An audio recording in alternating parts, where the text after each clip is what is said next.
Hi everyone. Thank you for joining us on our IGTV series. So the point of this is, this month, February, is History Month for queer people, so LGBTQ History Month for us. And we're trying to share what a lot of, like, what, I have to again.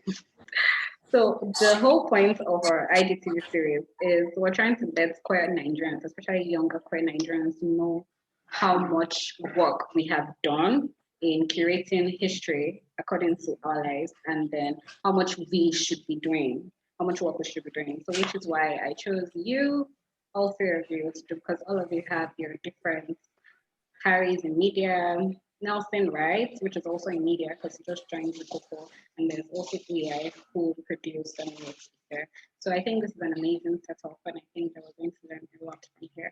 So I think we should introduce ourselves now. So Nelson, you go first. Could just introduce myself. Yeah, just introduce yourself. Right. So my name is Nelson CJ. I am a culture writer essentially, and my work sits in the intersections of like covering culture in general and like identity, politics, social structures, everything really that just involves culture. And I'm also particularly interested in documenting like the lives of queer Nigerians, and that's like really fascinating for me. Yeah. Okay, so Nelson has amazing stories out, and I think everybody should check his stories out, especially the one on New York Times, and also pay attention to his work at the Cocoa Citizen happening now. So, Harry, over to you.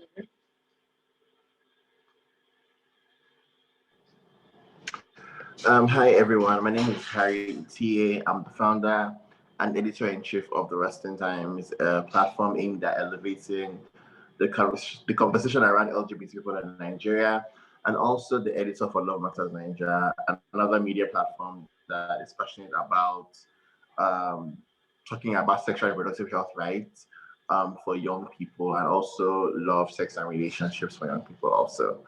And I'm happy to be here. I really love what Western Times is doing, so thank you for your work too. Over to you, Harry. Please introduce yourself. Okay, hi. My name is Uyai Ikpe-Etim. I'm a filmmaker and a screenwriter, basically. I directed my first film last year, Ife, which was about two lesbians who fall in love over a date. Okay, so I think you forgot. And I'm happy to be here too. So I think you forgot International, which part? Oh, international writer. international filmmaker. Okay. That was named on BBC's Top 100 Women Exactly. 2020. Exactly. I'll miss that part. So, anyways, you all get the gist. We're going to get right into it. So, my first question is for Nelson. So, anti-queer individuals and organizations continue to see their inaccurate and sensationalistic distortions of queer people's lives that legalize in news stories, feature, and religion. This sometimes devalues the quality of journalism and misinforms the audience. What areas do you think the people in your field should be looking at to ensure that your efforts are not trumped? John, take it again. Okay, let me take it again. So basically, yeah, queer, anti-queer people, yeah. So when they write stuff about us and they put it in the media, nobody is going to say this is wrong because there's already the SFM here that says, okay, what they do to us is okay, and anybody can say what they can say about us. So the question basically is, what areas do you think that people in your field can do better to make sure that our efforts, basically, people who are putting content, positive content for queer people, what can we do to make sure our efforts are not wrong? All right. So I think that primarily it's very dependent on people who are creating this content to sort of disrupt the existing industry or the existing powers that exist right now. And personally, for me, every queer-related content that I create is for queer people. I don't actually ever see a straight person when I'm writing about queer issues. I think, and that has really just given a more productive direction for me, because when you're writing to straight people, there's a limit, to how much that they're willing to understand or take. And I feel like much of queer history, really, or Nigerian queer history, has sort of been told from the point of view of like straight people.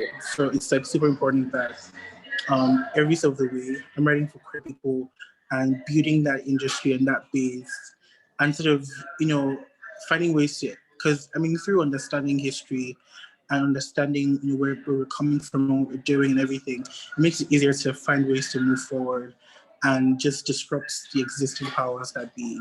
So primarily, I think for me, I don't think there should be any focus on how to sort of appeal in a way to the existing powers that sort of continue to portray us in very negative lights. I'm more interested in, and I feel like if we put more effort in documenting queer lives, just because for queer people specifically, and ensuring that okay, this love story is supposed to make a queer person feel safe and loved. This story about, like, say, a podcast is supposed to just give queer people an idea of, okay, if I'm feeling down, I can listen to Miriam's Your Amazing podcast. I can listen to her podcast. And yeah, that's the entire direction for me. Everything should have a purpose that serves queer people immediately. So I don't really care if a straight person finds it and reads it, like, that's cool, but like ultimately every queer person should feel safe and seen and represented in that story. Yeah. So basically, your entire point is making sure creators like us or creators like you and us in this room, we should center queer people and not try to Yeah. appeal to the others. Yeah, I guess. Yeah, yeah. So I want to just add something, and I think in recent discourse that has been going on in Clubhouse and a bunch of other places, you find there's a heavy push to center the cishet narrative, the cishet gaze, and really it's not even that important, because they don't really care. If we think about it, they don't actually care if you create an entire room to teach them how to be dignified human beings. Like, so it's just ridiculous that you have to teach someone how to not be hateful, or how to not like kill you just because they can. It's like, are you like a psychopath that needs therapy? So personally for me, I just feel like it just reduces a lot of, I mean, what I've noticed is that it doesn't give you like an idea of what the way forward looks like, because there's so much content you can create around appealing to cishet people and allies, quote unquote allies. There's just so much content you can create for them. So, but there's so many other things you can create that queer people will understand and feel safe in, and immediately get. I'm like, yeah, that makes sense to me. Like, we're vibing, we're having a great time. That is how you sort of build the power from the ground up and topple every other thing that's happening around us. Yeah, which is sort of like the work that Harry is doing at the same time. So my next question goes to Harry. So media can play a vital role in determining community and law enforcement response to hate crimes. How do you think your work is providing context about the disproportionate condition of queer lives in Nigeria when it deals with issues faced with, such as the rate of unemployment, poverty, conversion therapy, mental health, and other such discriminations? Thank you very much for that question. I think that for like the work we do at the Resting Times, it's very important that when we are talking about these issues, people understand we're not talking about it from a very abstract space, right? We're talking about it based on the lived experiences of people who have actually had gone through that experience. And so what we are doing is what we do basically on the Resting Times is just to figure out how do we start to curate these stories, stories about resilience, stories about dealing with trauma, stories about dealing with mental health issues, these different stories that different people have actually experienced in their lives. I remember when there was an arrest for the Igbeda 57. And when they were arrested initially, there was a narrative that was already put out on mainstream media. It was important for us to be able to figure out how do we now find ways, to tell the story in a much more balanced form, in a much more balanced format, right? And so that has always been very important for the work that we're doing on the Western Times. And so we see that when you start to control the narrative and control how these stories are told and center the people who are experiencing these issues, when you start from that angle, you see that you'll be start to tell way more balanced stories. And that for me is very important, to the work that we're doing. Just even moving further away down to talking about, the work that we've done in the past year, from defiance to just even creating the stories about people who were in the NSAS protest, and how a lot of Nigerians do not understand the intersection between police brutality and queer lives. And so for us to figure out how we can, document people who are going to the protest and telling their stories and actually even explaining what they actually have to deal with and why NSAS is actually very personal to them. For us doing that, we're also centering on that. So I feel like mainstream media has failed us in a way with how they have handled and tackled these stories before. But now we are now saying that, okay, this was done in a very wrong form. Now we are going to figure out how we can tell the stories of our experiences so people can understand that what mainstream media is feeding is not exactly accurate. It's not exactly what is, right? That what people have seen, have read in the newspapers is not also exactly the accurate information. And we are elevating the voices of the queer voices across the country, of people who are speaking truth to power, people who are being very intentional in how they present themselves, not just online but offline. We are telling these stories, and so through that way we are changing hearts and minds. Right? It might not be 50,000 people, at once. It might be maybe 20 people here, 10 people here, 5 people there. But what is beautiful about this entire experience is that in as much as we're doing all of this, there is some form of shift happening in the discourse, in the way we engage, and even with non-queer people who now start to have a bit of an understanding of the issues, and not just the issues in an abstract sense, but based on the lived experiences of people who have actually had to deal, with homophobia, transphobia, and every other intersection that comes with discrimination for people who are of different sexual orientation or gender identity. I think you're muted, Miriam. Thank you. So I was saying that I think it's a lot of work, and I think that we're already doing it, having people like this, and it's not just you, there are lots of people who also are thinking of these things that all of us are thinking of. So my next question is to Uyai. So one of the ways that we can combat these issues here in the media is having queer inclusive titles and movies. But when we look at movie trailers such as the Nigerian upcoming movie called By Curiosity, I don't know if you guys saw that one. Did you see it? Okay. Yeah, smile tells me. So when you see such things, it seems like queer lives has been over sexualized and reduced to just sex. And it made me cringe, really. So as a producer, screenwriter, and filmmaker, what do you think we can do to combat such misleading titles and encourage more storytelling like the work you did with Ikpe? Misleading titles. Yeah, misleading titles.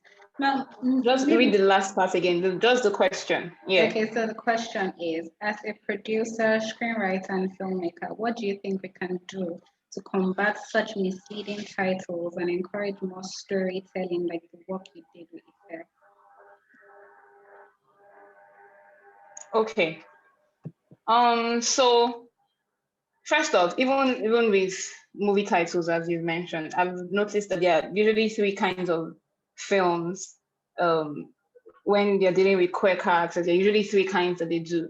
So there's one where the story or the scenes or the people in the films are over sexualized. And so, of course, you can hear it in the title, right? And there's another kind where there's no sex at all. So it's almost as if these people are not people who have sex. And then there's the last group, which is very rare, where there's a healthy balance of humanity and sex, right? So the reason that this happens, first of all, right? The first reason is that many of these films and many of these production houses are owned by heterosexual men. And so they control a lot of the stories.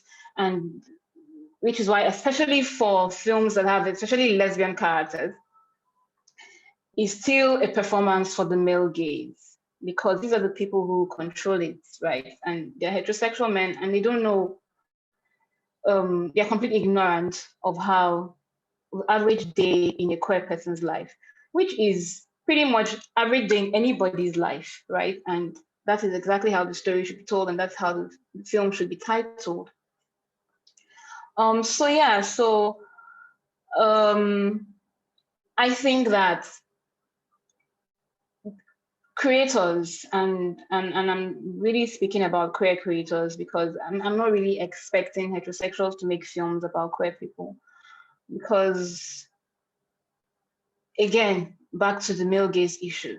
So for queer creators, I think that we should be focused on finding that middle ground where you're creating characters of real people, right? Real people who, when you watch a film, you feel like this person actually exists, right? Not someone in your head where you think, oh, gay people, they're having sex all the time. Because that's how people think about gay people. They can't think about a gay person as a human being. They reduce it down to sex. And so they take that into the ways that they write about them, and then in the way that they title the film. And I saw the trailer for that film by curiosity. And I don't know if that was a trailer or if that was some kind of promo video. It was very confusing for me because I didn't get an idea of what the story was supposed to be about, right? Which is what you should get. If you're watching a promotional video or a trailer or whatever, you should at least get some sort of idea of what the story is. And I don't get that. I just see naked people. It was just very disturbing to me. Like, what is the story, right? Because that's what we're watching. We're watching a story. Apart from everything else that happens, apart from the, can you people still hear me? Yes, Yeah, I can hear you. Yes, we can. Okay, looks like everyone was frozen on their screen, so I wasn't sure. Anyway, so yeah, so basically, it should really be about that, about writing real people, writing real stories, and letting whatever sexual activities happen naturally. Like when we shot the sex scenes in Ife, for me, what was important was not even about them following the script, what I had written for them to do. What was important was for them to look natural while doing it. So it's not like, well, we just want to watch you having sex. We had to create an intimate environment, ensure that the characters had some kind of chemistry. And what I told them to focus on was just do your thing, and that's what mattered to me. And I just stayed behind and watched them, because sex is such a natural thing, right? Something that comes really naturally. And so because it's not a performance, you're not putting up a performance for anyone. You're doing this thing naturally. So yeah, that's what we should be focused. That's what creators should be focused on, and actually naming films. This title issue is very concerning, because it's some kind of exploitation, right? Because you're not giving it a regular name like you would give any film. You've named it by curiosity because you want to spark some kind of controversy. You're not. It seems to me like whoever made this film is not really interested in telling the stories of real queer people. right? You're more interested in the conversation, not in the controversy of it, on how Nigerians would jump on it and you put naked people and name the film by curiosity. That was very weird to me, very disturbing. But yeah. I understand what you're saying with trying to jump on the controversy, trying to make sure people like react to it. So what you're looking for is what I think they're looking for. So what I think they're looking for is reaction, not necessarily trying to tell a story, trying to get people to react. Yeah. Exactly. So I think we should, all of you have said is basically we should move more away from that. And that reaction is also trying to appeal to, cishet people, like Nelson said. When you're trying to appeal to cishet people, there's a way that you tell the story that it doesn't necessarily focus on, queer people. It's not telling their lives in the most authentic way. Yeah. So yeah. So the next question, which is for all of you, is for your work, you guys are doing amazing in your fields, and there are lots of people who are paying attention to your work. So what should we expect from you in the next, 3-5 years? So who's going first, Nelson?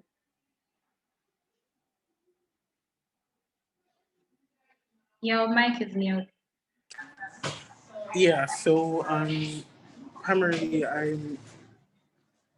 so can someone else go for now? I mean, the bit of chaotic space right now.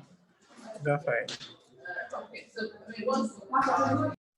Okay, so for me, I think that what I really want to do more is just explore more angles for the Western Times to do more opinion pieces, for us to do more documentaries and tell more stories. So that is the focus for this year, and just to build up on that into diverse forms of storytelling. So short films, web series, because our focus is basically on the internet. So just to figure out how do we continue to build up on the digital space and explore different angles of creating content that is geared towards queer people and puts our stories at the forefront of the experiences that we're telling. So yeah, a lot more documentaries, more web series, films, short films.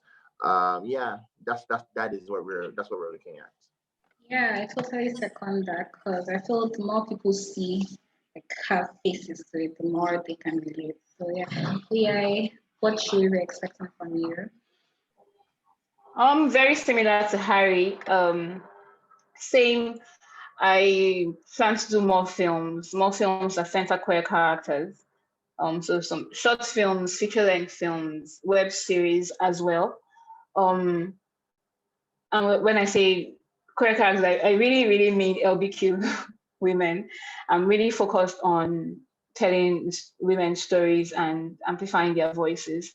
So that's it. You can expect those from me in the coming years. Excited. Nelson. Yeah, so I'm ready now. So I'm primarily really interested in just sort of course, as I said.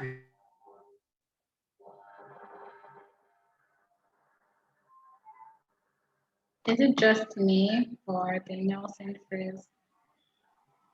Yeah, he froze.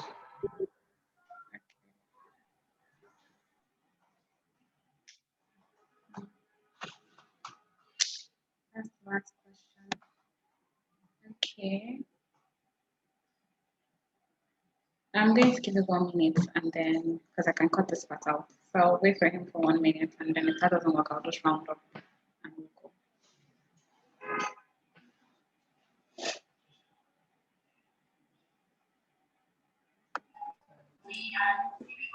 Can you hear me now? Yeah, I can hear you now, so you can take care of it. So essentially, Okay. yeah, I'm really sorry. The internet is just horrible today. So essentially, I'm really looking, of course, to documenting, first of all, very important. Also, I'm creating spaces for people who would like to write and, of course, continue documenting through writing. And I mean, it'd be exciting it's something I'm hoping to do, create, more long form projects that are like maybe books or exhibitions or events just that will sort of keep everybody in touch with like queer history and keep everybody abreast of what's going on and of how everything is going and stuff. And these would of course involve in, like working with people say like Harry, who were doing like documentaries or something like that. So just finding ways to cross collaborate with everybody is what I'm really looking forward to doing. And primarily at the heart of it, ensuring that nobody sort of has an idea of what it meant to be queer at this time. So yeah. So I like that you mentioned collaboration, and I think that that's something that we all need to do, like collaborate amongst ourselves within the community so we can help each other. So yeah, that was a really nice point. And at this point, we'll end the conversation. Thank you again for joining us, and thank you all for your work. It was a lovely, lovely conversation. Thank you for having